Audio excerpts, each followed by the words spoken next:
অনেক অনেক দিন আগে এক গ্রামে বাস করত এক কৃষক। তার ছিল একরের পর একর জুড়ে গমের ক্ষেত।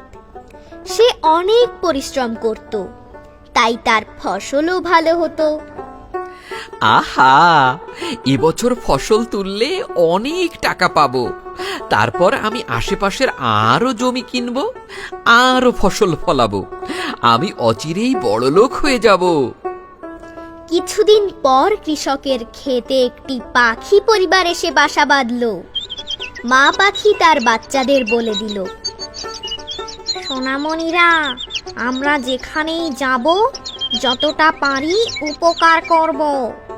আমরা এখানে এসেছি এই ক্ষেতের যাবতীয় ক্ষতিকর পোকামাকড় আমরা খাবো, ফসল নষ্ট করব না। বুঝেছো তোমরা? হ্যাঁ মা, আমরা অবশ্যই তোমার কথা মেনে চলবো এবং কৃষক আমাদের উপর খুশি হবে। কৃষকটি পরদিন সকালবেলা ফসল দেখতে আসেন। এই ফসলগুলোর খুব ভালো পরিচর্যা করব। কোনো বজ্জাত কাকপক্ষী এর যেন কোনো ক্ষতি করতে না পারে। এমনি সময় কৃষক দেখল একটা পাখি তার ক্ষেতের উপরে ঘুরে ঘুরে উঠছে। এই বজ্জাত পাখি, আমার ফসলের ক্ষতি করতে এসেছিস? থাম, আজ ঢিল মেরে তোকে গ্রাম ছাড়া করব। এই বলে কৃষক অবিরাম ঢিল ছুঁড়তে লাগলো। মা পাখিটি কান্নার স্বরে বলল, আমি তোমার ক্ষেতের কোনো ক্ষতি করিনি। আমি আর আমার বাচ্চারা ক্ষতিকর পোকামাকড় খেয়ে তোমার ফসল রক্ষা করি।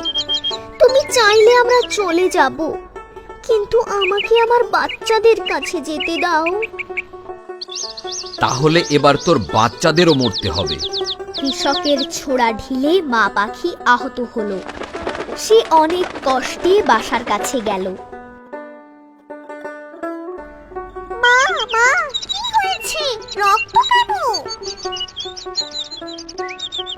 চলো সোনা, আমাদের এখানে আর থাকা হবে না। কৃষক আগুন আনতে গেছে, আমাদের বাসা পুড়িয়ে দেবে। মা ও পাখির ছানাগুলো উড়ে গেল।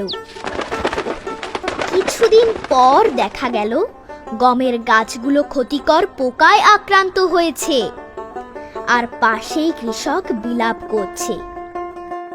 হায় হায়, আমার সব ফসল নষ্ট হয়ে গেছে।